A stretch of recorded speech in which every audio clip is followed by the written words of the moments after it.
আসসালামু আলাইকুম, আমি মাসুম মোল্লা। সবাই কেমন আছেন? আশা করি সবাই খুব ভালো আছেন। তো আমরা সলিডওয়ার্কস টিউটোরিয়ালের আজকে থেকে পর্ব শুরু করছি।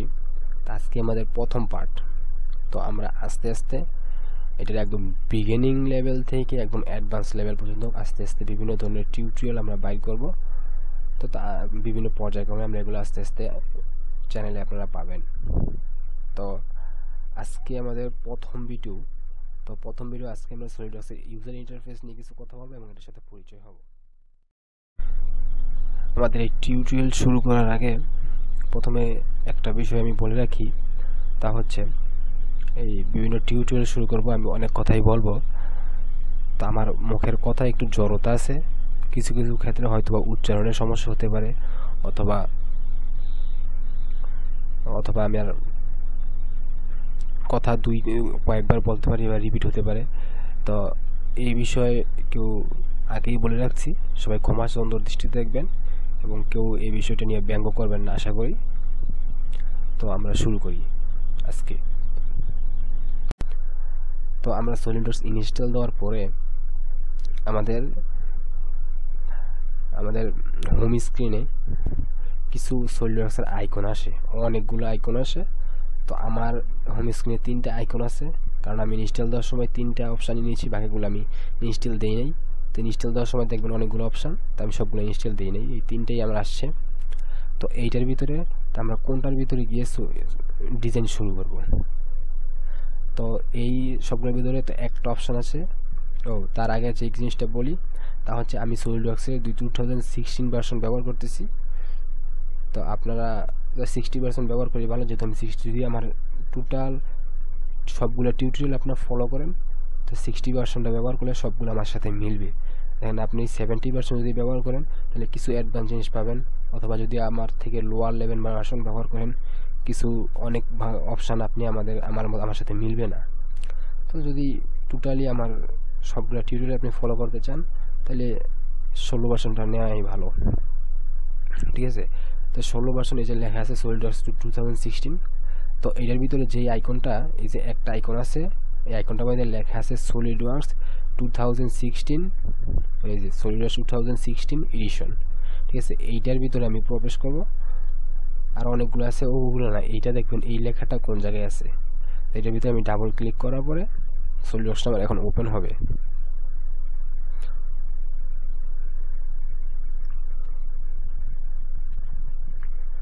আচ্ছা, তাহলে আমার সলিডওয়ার্কস ওপেন হয়ে গেছে। তো ওপেন হওয়ার পরে এইরকম একটা ডিসপ্লে দেখতে পাবেন হোম স্ক্রিনে। তো এখন আমার স্ক্রিনে এরকম একটা অপশন আসলে এখন আমি ডিজাইন শুরু করব। তো ডিজাইন শুরু করার ক্ষেত্রে প্রথমে আমার একটা নিউ পেজ নিতে হবে, নতুন একটা পেজে গিয়ে আমি ডিজাইন শুরু করব। তো নিউ পেজ নিতে হলে প্রথমে আমার যে কাজটা করতে হবে, তা আমি এই জায়গা থেকে নিউ পেজ নিতে পারি। দেখেন এই জায়গায় লেখা আসছে Ctrl+N, কিবোর্ড থেকে Ctrl+N চাপ দিলে নিউ পেজের অপশন আসবে, অথবা এই ফাইল থেকে এই যে নিউ অপশন আছে, তো আমি এগুলো ক্লিক করার পরে দেখেন এইরকম একটা অপশন আসবে, নিউ সলিডওয়ার্কস ডকুমেন্ট, ঠিক আছে? তো এই জায়গায় 3টা অপশন আছে, একটা পার্ট, একটা অ্যাসেম্বলি, একটা আছে ড্রয়িং। তো 3টা আলাদা আলাদা জিনিস অবশ্যই, কারণ এই জন্য এগুলো আলাদা আলাদা দেওয়া হয়েছে। তো পার্ট বিষয়টা কি? তো পার্ট হচ্ছে গিয়ে আমরা সলিডওয়ার্কস ড্রয়িংয়ের ক্ষেত্রে কোনো একটা নির্দিষ্ট ডিজাইন করার ক্ষেত্রে বা একটা বস্তু, একটা আকৃতি ডিজাইন করার ক্ষেত্রে পার্ট ব্যবহার করা হয়। যেমন ফর এক্সাম্পল, যে আমি একটা কলম ডিজাইন করব, তো শুধু যদি কলম ডিজাইন করি, কলমের যে বডিটা, তো আমি পার্টের ভিতরে গিয়ে শুধু কলমটাই ডিজাইন করতে পারবো। আবার কলমের যে ক্যাপটা থাকে কলমের সাথে, সেই ক্যাপটা যদি ডিজাইন করতে আমি আলাদাভাবে পার্টের ভিতরে গিয়ে শুধু ক্যাপটা ডিজাইন করব, ঠিক আছে? কিন্তু আমি যদি ক্যাপ এবং কলমটা আলাদা থাকে, তো আমি যদি একসাথে করতে চাই দুইটা ডিজাইন করার পরে, যেন একসাথে করার পরে দেখতে কীরকম হয় এটা আমি দেখবো। বা আমি একটা কলম ডিজাইন করলাম, ডিজাইন করার পরে আমার যে কাস্টমার থাকে তাদের দেখাতে হবে যে ডিজাইন করার পরে এরকম হবে, তাই আমি প্রোডাকশনে যাব কিনা। তো ওই ক্ষেত্রে আমি পার্টে এটা দুইটা একসাথে করতে পারবো না, তো সেক্ষেত্রে আমার যেতে হবে অ্যাসেম্বলিতে। অ্যাসেম্বলির কাজই মোটামুটি এইটা, যে পার্টে ডিজাইন করা বস্তু, একাধিক বস্তু আমি এই অ্যাসেম্বলিতে এসে ডিজাইন করবো, অ্যাসেম্বলি করবো, আমি জোড়া দিব। আমি কলমের বডি আলাদা ডিজাইন করছি এবং ক্যাপ আলাদা ডিজাইন করছি। তো এই দুইটা আমি অ্যাসেম্বলির ভিতরে আইসা দুইটা একসাথে জয়েন করে আমি দেখাইতে পারবো যে প্রোডাক্টটা এরকম হয়। বা আমি নাট এবং বোল্ট দুইটা ডিজাইন করছি আলাদা আলাদা, একসাথে তো অবশ্যই ডিজাইন করা সম্ভব না, তাহলে নাট বোল্টার থাকবে না, দুটো একসাথে জয়েন হয়ে একই প্রোডাক্ট হয়ে যাবে। তো নাট বোল্ট আলাদা ডিজাইন করার পরে দুটো একসাথে যে সময় লাগাতে যাব সেটাতে আমার অ্যাসেম্বলিতে আসতে হবে। অ্যাসেম্বলিতে আসছে দুইটা আমি একসাথে জয়েন করতে পারবো। যেটা হচ্ছে এটা হচ্ছে ড্রয়িং। ড্রয়িংটা হচ্ছে আমরা একটা প্রোডাক্টের বিভিন্ন ভিউ থাকে, যেমন ফ্রন্ট ভিউ থেকে দেখতে কীরকম লাগে, সাইড ভিউ থেকে কীরকম লাগে, টপ ভিউ থেকে কীরকম লাগে, যেমন ফার্স্ট অ্যাঙ্গেল এবং থার্ড অ্যাঙ্গেল আমরা ড্রয়িংয়ের জানি। তো সেগুলা প্রকাশ করার ক্ষেত্রে এই ড্রয়িংটা ব্যবহার করা হয়। এটা হচ্ছে ইঞ্জিনিয়ারিং ক্ষেত্রে ব্যবহার করা হয়। এই যে লেখা আছে এ 2D ইঞ্জিনিয়ারিং ড্রয়িং, এটা হচ্ছে মূলত 2D ড্রয়িং। তো 3D ড্রয়িংয়ের বিভিন্ন অ্যাঙ্গেল থেকে এই 2D ভিউগুলো দেখানোর ক্ষেত্রে এই ড্রয়িংয়ের অপশানটা ব্যবহার করা হয়। তো এটা আমরা আস্তে আস্তে সবগুলি আমরা আস্তে আস্তে দেখবো। তো আমাদের এখন আমরা প্রথমে তো ড্রয়িং শুরু করে থাকি, আগে পার্ট থেকে শুরু করতে হবে, কারণ একটা নির্দিষ্ট প্রোডাক্ট ডিজাইন করার পরে আমরা অ্যাসেম্বলি অথবা ড্রয়িংয়ের বিভিন্ন ভিউ দেখাতে পারবো। তো পার্টে আমরা ক্লিক করবো, যে পার্টের উপরে ক্লিক করার পরে এই যে এরকম একটা কালার চলে আসবে, তারপরে আমরা ওকে দেওয়ার পরে আমাদের নতুন পেজ আসবে। এখন তো নতুন পেজটা আসার পরে তো এরকম আসবে। তো এটার ভিতরে বিভিন্ন অপশান আছে, দেখেন এই জায়গায় সলিডওয়ার্কস লেখা আছে। তো আমাদের এই যে সাদা যেই এরিয়াটা, এই যে এই টোটাল এরিয়াটা, এটার নাম হচ্ছে গ্রাফিক্স এরিয়া। গ্রাফিক্স এরিয়া মানে হচ্ছে এই জায়গায় আমরা ড্রয়িংটা করব, এই এরিয়ার ভিতরে আমরা ড্রয়িংটা করব। তারপর আশেপাশে বিভিন্ন টুল দেখা যাচ্ছে। তো এই যে উপরে যে অপশানটা, এই যে বিভিন্ন যে অপশানটা রয়েছে এটির নাম হচ্ছে মেনু বার, এটার নাম হচ্ছে মেনু বার। তারপরে এই যে এগুলো হচ্ছে স্ট্যান্ডার্ড টুল বার। তো এই মেনু বারের ভিতরে যে বিভিন্ন অপশান আছে, ফাইল, এডিট, ভিউ, ইনসার্ট, টুল, উইন্ডোজ, বিভিন্ন অপশান আছে। এগুলো কাজগুলো আমরা পরে দেখবো। তো এগুলোর নামগুলো আপাতত আমরা জেনে রাখি। এই জায়গায় দেখেন স্ট্যান্ডার্ড টুল বারের ভিতরে কয়েকটা কাজ আছে, এই যে নিউ ডকুমেন্ট, তারপরে এই যে সেভ বা সেভ এস, এটা হচ্ছে প্রিন্টের অপশান। আমি ড্রয়িং করার পরে প্রিন্ট করতে চাইলে প্রিন্ট করতে পারবো। এই জায়গায় সেটিং আছে, কোনো অপশান সলিডওয়ার্কসে চেঞ্জ করতে চাইলে করতে পারবো এই জায়গা থেকে। তারপরে যে এই যে অপশানগুলো দেখা যাচ্ছে, এটা হচ্ছে কমান্ড ম্যানেজার। এই যে অপশানগুলো, এই এগুলা বিভিন্ন টুল দেওয়া আছে, এগুলো ব্যবহার করে আমরা ড্রয়িং করব। তারপরে এই যে নিচে যে এই অপশানগুলো দেখা যাচ্ছে, যে feature, sketch, surface, sheet metal, mould tool, এই অপশানগুলোর নাম হচ্ছে কমান্ড ম্যানেজার ট্যাব। এই যেগুলোর নাম হচ্ছে কমান্ড ম্যানেজার ট্যাব। তারপরে এই যে বাম পাশে যে অপশানগুলো দেখা যাচ্ছে, এগুলো হচ্ছে ফিচার ম্যানেজার ডিজাইন ট্রি। এই যে এটা হচ্ছে এই জায়গায় আমি যা যা ড্রয়িং করব তার সব ডিটেলস এই জায়গায় দেখাও থাকবে। আমি কোন কোন টুলস ব্যবহার করছি এগুলো আস্তে আস্তে এগুলো এই জায়গায় আসবে, উঠতে থাকবে। ডিজাইনে যত ধরনের টুলস ব্যবহার করছি সব ডাটা এই জায়গায় থাকবে আশেপাশে। আর এই যে এগুলো হচ্ছে, এটার নাম হচ্ছে টাস্ক পেন। এই যে এটার নাম হচ্ছে টাস্ক পেন অপশানটা। আর এটা হচ্ছে হেডস আপ ভিউ টুলবার, এটার নাম। তারপর এটা হচ্ছে রেফারেন্স টায়ার। এই যে বিভিন্ন অ্যাক্সিসের ডিরেকশন দেওয়া আছে, কোন অ্যাক্সিস কোন দিকে। তারপর আরেকটা অপশান আছে, তা হচ্ছে জায়গায় ইউনিট, আমি কোন ইউনিটে কাজ করতে চাই। তো এইটার যে ড্রপ ডাউন মেনুটা আছে, জায়গায় ক্লিক করলে ইউনিটের অপশান আছে, এমকেএস, সিজিএস, এমএমজিএস, আইপিএস।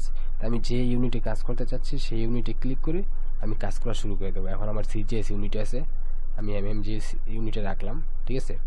হচ্ছে সার্চ ফাইল, কোনো একটা সলিডওয়ার্কসে কোনো একটা টুল বা যে কোনো কিছু সার্চ দিতে চাইলে এই জায়গায় আমি সার্চ দিতে পারবো, সার্চ দিলে এই জায়গায় আসবে।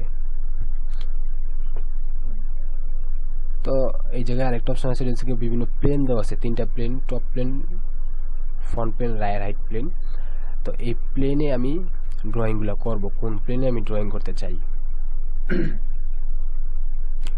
তো ড্রয়িং করার ক্ষেত্রে যে কোনো প্লেন ধরে ড্রয়িং করতে হবে। তো এটা হচ্ছে প্লেনের কাম, আর একটা হচ্ছে অরিজিন। আমি কোনো একটা প্লেনের ড্রয়িং নিলাম, তারপরে এই যে অপশানটা আসছে লাল, এটা হচ্ছে অরিজিন, এটা হচ্ছে এক্স অ্যাক্সিস এবং লাল উপরেরটা হচ্ছে ওয়াই অ্যাক্সিস। তো এই এক্স অ্যাক্সিস এবং ওয়াই অ্যাক্সিস বরাবর কাজ করতে হবে। এই অরিজিনের রেফারেন্স, অরিজিনের সাপেক্ষে সব ড্রয়িং করতে হবে, না হলে আমাদের ড্রয়িং ডিফাইন হবে না, আন্ডার ডিফাইনই থাকবে। তো আরেকটা কথা হচ্ছে, তা হচ্ছে সলিডওয়ার্কস হচ্ছে ডাইমেনশন এবং রিলেশন দুইটা অপশান দিয়ে কাজ করা যায়। তো ডাইমেনশন এবং রিলেশনটাকে আমরা একটু দেখি। ধরুন আমি একটা লাইন আঁকলাম এই জায়গায়, ঠিক আছে। তো লাইনটার আমি লেন্থ দিলাম 100 মিলি, ঠিক আছে। দেখেন আমি লেন্থ দিছি। তো এখন দেখেন আমার ড্রয়িংটা কিন্তু এখন আন্ডার ডিফাইন আছে, মানে এই আমার যে লাইনটা আঁকছি আমি, এই লাইনটা অরিজিন, বুঝতে পারতেছেন গ্রাফিক্স এরিয়ার ভিতরে একটা লাইন বা একটা ড্রয়িং তৈরি করা হয়েছে, কিন্তু তার দূরত্ব তা এই অরিজিন থেকে কতটুকু অরিজিন সেটা জানে না, এজন্য আন্ডার ডিফাইন। অরিজিনকে জানাইতে হবে যে এটার দূরত্ব কতটুকু, সেক্ষেত্রে তাহলে এটা ফুললি ডিফাইন হবে। তো এখন এই জায়গায় একটা রিলেশন আছে, তা হচ্ছে হরিজেন্টাল রিলেশন। এই যে দেখেন মাইনাস চিহ্ন দেওয়া আছে, এটা হচ্ছে রিলেশন। তো আমি এখন এই লাইনটাকে ডিফাইন করি। দেখেন দিলাম দূরত্ব 50 মিলি এক্স অ্যাক্সিস বরাবর, এবং ওয়াই অ্যাক্সিস বরাবর দিলাম 50 মিলি, ঠিক আছে। এখন দেখেন এই যে নিচে লেখা আছে ফুললি ডিফাইন, মানে এই লাইনটার অবস্থান অরিজিন জানে এখন, ঠিক আছে। তাহলে আমি কয়টা ডাইমেনশন দিলাম, একটা এই লাইনের এই পয়েন্ট থেকে এক্স অ্যাক্সিস বরাবর দূরত্ব দিলাম, তারপরে এই পয়েন্ট থেকে ওয়াই অ্যাক্সিস বরাবর দূরত্ব দিলাম 50, এই টোটাল লেন্থ দিলাম 100, তারপরে আমার লাইনটা ডিফাইন হয়েছে। আমি যদি 100 মাপটা এখন কেটে দেই, আবার কিন্তু আন্ডার ডিফাইন, কারণ এটার লেন্থ কিন্তু এখন টান দিলে বাড়বে কমবে, ঠিক আছে। দেখেন বাইরে গেছে, আরও বাড়ছে, আরও কমছে। তো এটা টোটাল লেন্থ, নির্দিষ্ট লেন্থ অরিজিন জানে না, এই ক্ষেত্রে এটা আন্ডার ডিফাইন। তো এখন আমি এটা আবার 100 করে দিলাম। এখন রিলেশন বিষয়টা দেখেন, রিলেশন হচ্ছে আমি আরেকটা লাইন নিলাম এই জায়গায়, ঠিক আছে।